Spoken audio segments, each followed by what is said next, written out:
Rain hammers the asphalt like a warning. A valet light paints the puddles silver. A black sedan eases beneath the awning of an upscale restaurant, its passenger side door opening into a blur of umbrellas and champagne dresses. A woman in a gown doubles over on the pavement, hand pressed to her abdomen. Her breath comes in small, sharp pulls. "I can't go to the hospital," she says, voice a cracked, practiced thing. Nearby, under the yellow glow of a street lamp, a man with oil gray at his temples and grease in his fingernails is locking the last tool chest into his van. He is bent over a box of parts, humming a lullaby his daughter taught him. He hears the sound before he sees the woman, an intake of air that is too shallow, a small, panicked whimper. He looks up. The scene splits into two worlds.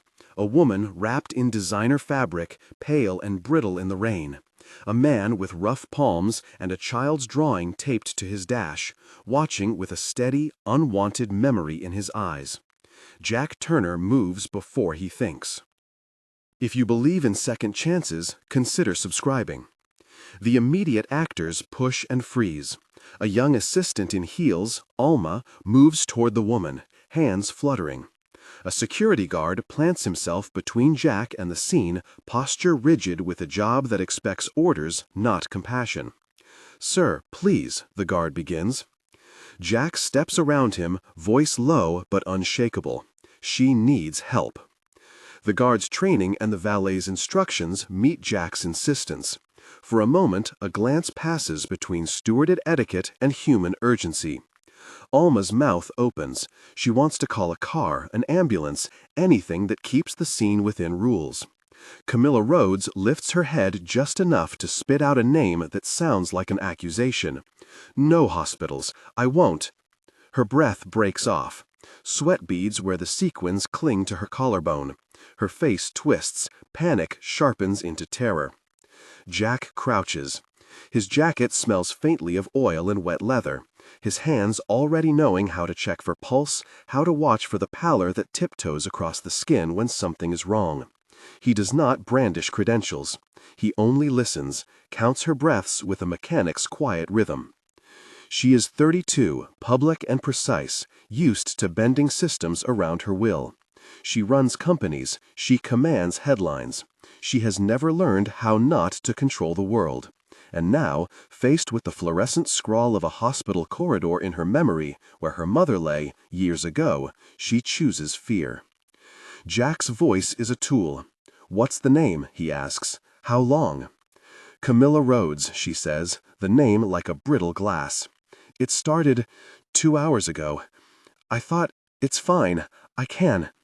2 hours, Jack repeats. His eyes slip to the watch on his wrist, to the wedding ring on his left hand, thumb hooked over a scar. He feels the old hollow ache that lives there, the memory of a night 3 years earlier when delay cost him everything. He remembers the slow way a hospital corridor closed around his wife, the irony of fluorescent lights that had felt like judgment. He remembers promising himself then, never again. When he was 34, his wife, Mara, had a fever that seemed simple. He had been stubborn in a way that crept into the fabric of his life. Fix it, patch it, wait and see. By the time they went, it was too late. He carries that failure like a tool in his back pocket, sharp, necessary, painful. Camilla's face is porcelain with the impression of lost control. "I can't," she repeats, panic flaring. "My mother, when I was 9, she died on a gurney. I promised I would never." The words finish. The rain drums like a metronome. For Camilla, hospitals are thresholds that lead back to a child who watched and could do nothing. For Jack, delay is the exact reason he learns to act. "You don't have to go in," he says, "but you have to go somewhere safe. Now." Alma steps forward. "We can call—" "No," Camilla snaps. "No ambulance." "Then your ride is a van," Jack says. He doesn't wait for permission. He doesn't wait for the guard. He lifts the woman like a sack of fragile, glittering linen and guides her into the back of his vehicle. There is a beat where privilege meets the plain utility of a man's van, an expensive heel against a rubber mat, the clink of her bracelet against the metal frame. The guard's jaw tightens, but does not stop him. Someone always finds an excuse not to move. Inside, the van smells of old coffee and engine oil. A child's drawing is taped above the dashboard. Crayon sun and a crooked house, a little figure labeled Daddy. A cheap blanket, stitched at a corner with a name, covers a spare seat. Lily's handwriting curls across the paper, "Fix my daddy's truck." The drawing becomes an outline for a moment, small hope, simple faith. Camilla's eyes slide to the drawing. That's Lily, Jack says, my girl. She presses a hand to her stomach and laughs, an involuntary, frightened sound that turns into something shaky. You have a child, she says. The words are not accusation. They're surprised by the existence of a life that is ordinary, messy, and utterly foreign to her. Her voice quiets. I thought, hospitals. Jack folds his hands around the steering wheel like a man who has measured out regret and found it too heavy to carry without action. Listen to me, he says. You got here. You're not alone. For Camilla, who had spent 3 decades building walls of wealth and control, being carried into a vehicle driven by an oily-handed mechanic is humiliation and salvation in the same breath. She tastes fear and defiance and something like gratitude bundled into one thin line. The drive is a short one, but every minute is its own tight little hazard. Jack keeps the engine steady. Rain smacks the windshield in time with his heartbeat. He talks to keep her alert. Tell me about the worst engine you fixed, he says. She answers with a sharpness born of embarrassment, then softens into the story of a career salvage, a collapsed startup, pulled from the edge by a last-minute buyout. He teases out the story with the casualness of someone reading a spark plug, what she feared, what she would not admit in public. They trade small confessions, sanitized, so each line of speech becomes an anchor against the dark tide. What's your daughter's name? Camilla asks, surprising herself with the question. Lily, Jack says, 8 years old, likes dandelions, hates broccoli, says Daddy's hands smell like work and soup. Lily's drawing flutters at the edge of Camilla's vision. A child she has never met becomes a human sign that life continues whether you collapse or fight. When they pull up to the emergency entrance, lights slice through the rain. The doors whoosh open like the mouth of a machine. Jack meets a nurse at the triage desk, voice clear, the timeline explained in sparse sentences. 2 hours, he says, severe pain, worsening. She's losing color. Please. The nurse is quick, efficient, new to the night shift perhaps, but trained to listen to the cadence of crisis. They do not debate the man's right to pull someone from a valet stand. They do not parse class. They listen to the facts, because in the hospital, facts matter more than prestige. In the waiting area, Jack sits like a man waiting for a car to be patched. He takes off his jacket and reveals the faded scar along the forearm, thin, pale, a line cut by grief. It is part confession, part tool. When the doctor emerges, he is a spare man with tired eyes and the blunt kindness of someone who has seen night after night of small tragedies. You did the right thing, the doctor says without drama. She could have ruptured in a matter of hours. We need to take her in. Jack's body exhales like a machine finishing a cycle. He hears the words and doesn't dare assume anything. He has no false victory, only the knowledge that his action changed a moment's trajectory. Camilla lies under sheets, a pale queen stripped of armor. She is terrified, more of the memory than of the blades or monitors. The fluorescent lights do nothing to soothe the ache in her chest. The machine beeps steady and indifferent, a metronome that measures progress and fear. Stay, she whispers when Jack leans closer. Her hands find his wrist with a gratitude that has no words. Tell me not to be afraid. He tells her, which is not the same as commanding her to be brave.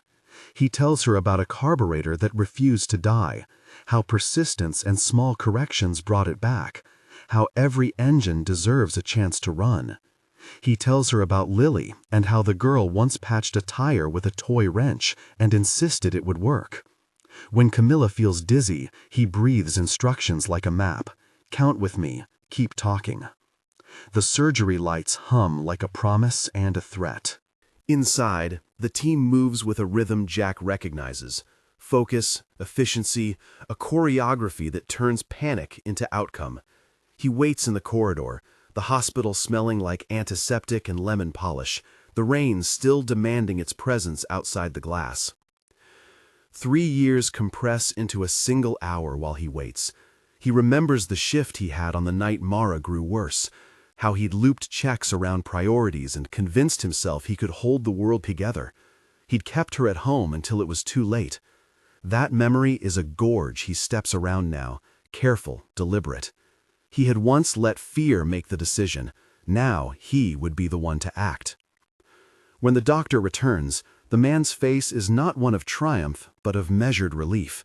"We caught it," he says. "If you'd waited any longer, it would have been much worse." Camilla wakes in a room that smells faintly of honeysuckle, a small flower arrangement at her bedside. The machines whisper. Her eyes find Jack first, then the child's drawing still tucked into his pocket, the crayon sun peeking out like a promise. "I thought," she starts, and then stops because nothing about her fear fits into that sentence anymore. "You're safe," Jack says. "You had better people than fear tonight." She looks at him as if seeing him for the first time, hands rough, eyes careful, voice steady. The handshake they offer each other is not the public clasp of philanthropist and contractor. It's smaller, human, two people who were there at the same hinge. In the days that follow, the story branches. The newspapers catch wind. Less of a scandal now, more of a curiosity. How a man in Greece saved a woman used to commanding rooms. Camilla covers up the initial filings about pain, embarrassed by the exposure of private fear. But she is changed. Something inside her has shifted with the quickness of steam escaping a pressure valve. She invites Jack and Lily to her office. It's a place of glass and angles, the kind of space that measures power in square footage. He stands awkwardly at the doorway, Lily clutching a stuffed rabbit, ankle twisting on polished floors.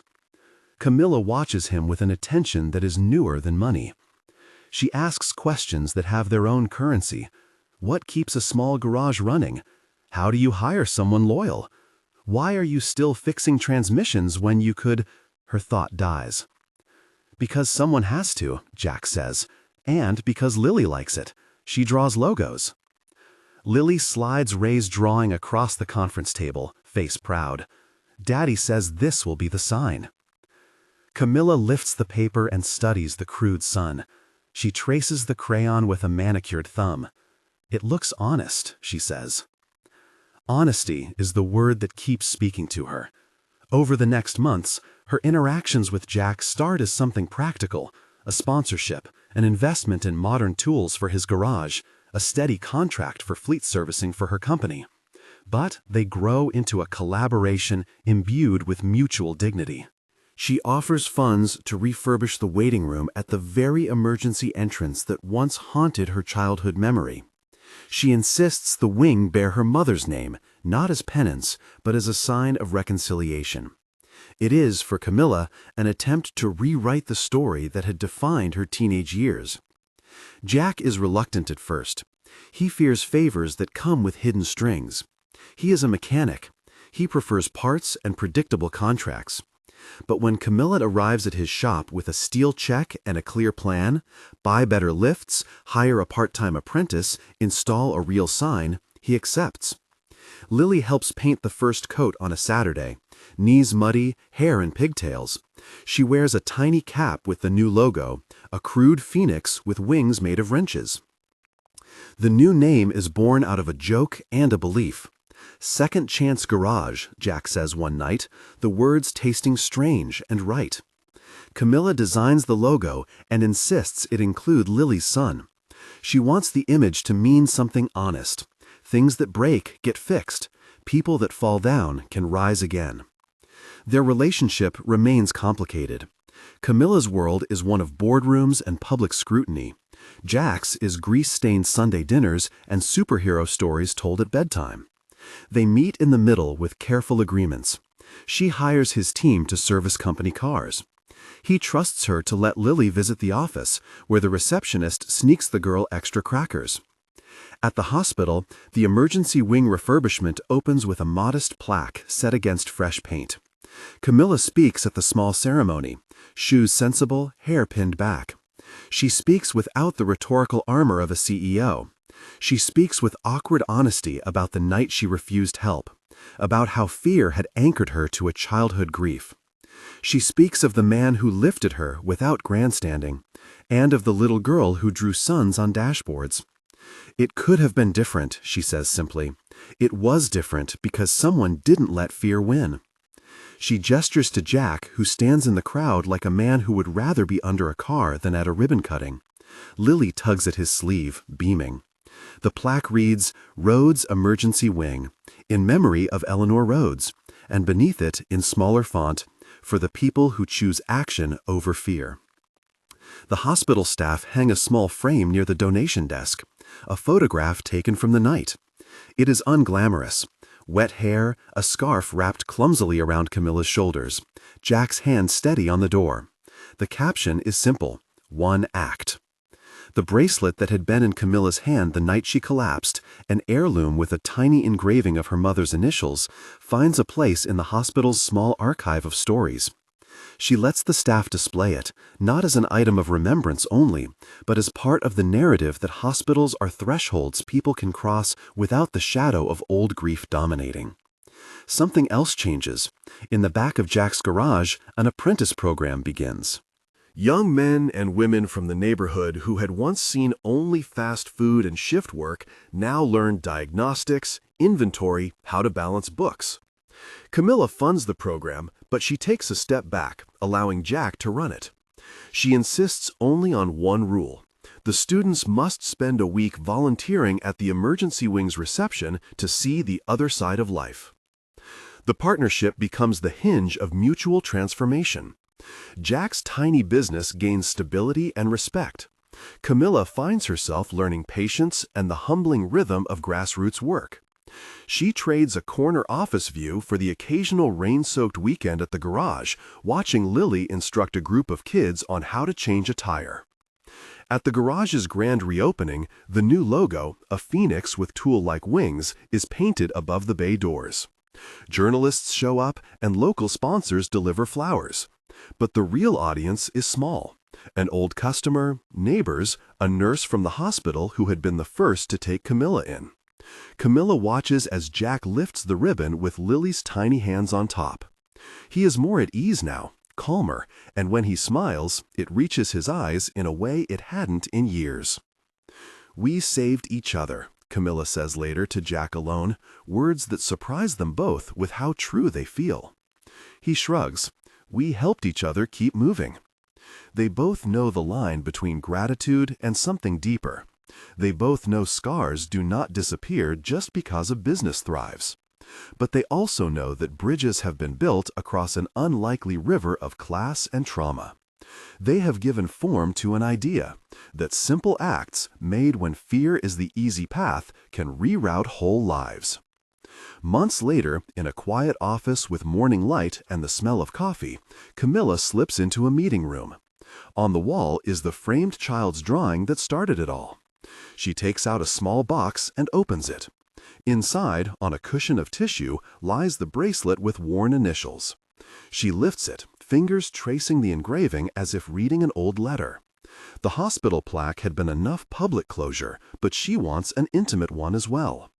She places the bracelet on a small stand and writes a note to the hospital staff, explaining she would like the heirloom kept accessible for families who enter, to tell them that fear can be faced and that legacies can be reshaped. She leaves the rest to happen as it will, a private surrender to the idea that some things can be made right by the courage of others. Across town, Jack watches Lily leave for school with a thermos and a peanut butter sandwich. She turns at the gate and waves, the tiny phoenix drawn on her jacket catching the sun. In his pocket, he keeps a small card from Camilla's company, the contract for fleet service and the funds for the apprentice program. He folds the card neatly and slides it into his toolbox where Mara's photograph sits behind a dented wrench. On an ordinary Tuesday, Camilla arrives at the garage, unannounced. She walks in without staff trailing, just herself, sneakers instead of heels, a pragmatic smile. She lingers near a lift as Jack works. The sight of a woman who once ruled boardrooms standing among lifts and grease paints a peculiar comfort across the shop floor. "Need help tightening that?" she asks, half joking. Jack hands her a rag. "You can hold this," he says. They laugh, the sound more human than any press release. The school's art teacher calls, asking if the garage would sponsor a field trip. Jack agrees, then looks to Camilla. She nods. He hadn't expected her to say yes so quickly. She surprises him by offering to fund art supplies, a small but honest investment in youthful imagination. Lily's drawing, which became the logo, appears on the garage shirts. Customers comment on the warmth of the shop. Word spreads about the apprenticeship and the emergency wing. Stories filter back to the hospital of a mechanic who kept going, and to the garage of a woman who learned to be present. At the hospital, a new nurse places the bracelet in a glass case with the photo from that night. The plaque beside it reads, "For the uncertain steps we must take." People pause when they walk by. A mother cradles a sleeping child and looks at the tiny engraving for the woman who chose admission over fear. A man sits with his hands clasped and reads the brief story aloud to the person beside him. Small ripples travel outward. There are quieter moments too. No headlines, just shared bread. Camilla sits in Jack's kitchen one evening, her tablet closed, listening to Lily explain the proper way to wash a wrench. She watches Jack and his daughter move through space like the choreography of a family. She feels, unexpectedly, the soft tug of belonging. Jack sits with his hand over his ring and remembers Mara's laugh. The memory is not an accusation now, but a compass. He sees how his failure once guided his later courage. He recognizes that the line between regret and action is not a wall, but a step. Their lives do not become a fairy tale. There are board meetings and invoices, nights when Lily is sick and Camilla stands in the doorway, offering soup and private help, then leaving before it's noticed. There are arguments over how much involvement is appropriate, questions about image and obligation, and the everyday friction of two different worlds finding contact. None of that erases the core fact. When fear threatened to take a life, an ordinary man with grease on his hands refused to let that be the final chapter. One spring morning, the garage's billboard changes. No glets, just a clean line. Second Chance Garage. We fix more than cars. Below it, a smaller tag, sponsored by Camilla Rhodes and Partners. They hold a small community event to celebrate the apprenticeship program. Kids line up to get grease on their hands and learn the hum of engines. Camilla watches as a young apprentice tightens a bolt for the first time and beams like a parent. Jack watches Lily present the apprentices with little certificates, her voice bright and proud. The Phoenix logo on her jacket is clean and sharp now, less child scribble, more emblem. At the ceremony, a nurse from the emergency wing comes and hugs Jack. "You gave her a chance," she says simply. "No," Jack replies, "she gave us all a chance." Later, as the crowd disperses, Camilla stands with him in the garage's doorway, sunlight cutting through a cloud after rain. The light lands on the painted phoenix above them, and for a second it seems to lift off the metal like an offering. They watch traffic move, small vehicles, city life, people going about the everyday tasks that sustain a community. "You know," Camilla says, voice casual as if measuring the weight of the past, "I used to think hospitals were the last places for the stories I wanted to keep. Now I see they're rooms where stories can be rewritten." Jack nods, the wind catching the collar of his jacket. "We saved each other," he says again, but in a different tone, less romantic, more factual. He has come to realize that not every rescue needs to be dramatic to be profound. They stand quiet then, the kind of silence that follows an honest truth. Lily tugs at his sleeve and points to the billboard, eyes shining. "Daddy, the sun's bigger now." He smiles. "Yeah, it's a good sun." Camilla rests her hand lightly on his shoulder, not claim and not patronage, only contact. "Thank you," she says, "for that night, for everything since." He shrugs the thanks away with a mechanic's modesty. "You did the hard part by letting someone in." Her laugh is small and genuine. "Maybe." The bracelet, the plaque, the apprentices, the painted phoenix. They are tangible things, yes, but what endures is simpler. Decisions made in the presence of fear to act anyway. Doors opened that had been shut by decades of grief. A child's drawing taped to a dash, which became a logo, which became a statement that even the smallest creation can become a symbol of something larger. As the scene closes, imagine the van pulling out of the garage on a late afternoon. Lily tucked into the passenger seat, crayon sun visible on her jacket. Jack drives with his hands on the wheel, steady. Camilla watches from the sidewalk, her hand raised in a small wave. The phoenix, painted above the garage, gleams in the slanting sun, wings outstretched. They saved each other, not by grand gestures, but by a stubborn decision to choose action over fear, to let humility meet power, to accept help and to offer it freely. In the end, the hospital that once represented a memory of loss now carried a wing named for a woman who learned to return. If this story moved you, share it with someone who needs to know one act of courage can change everything.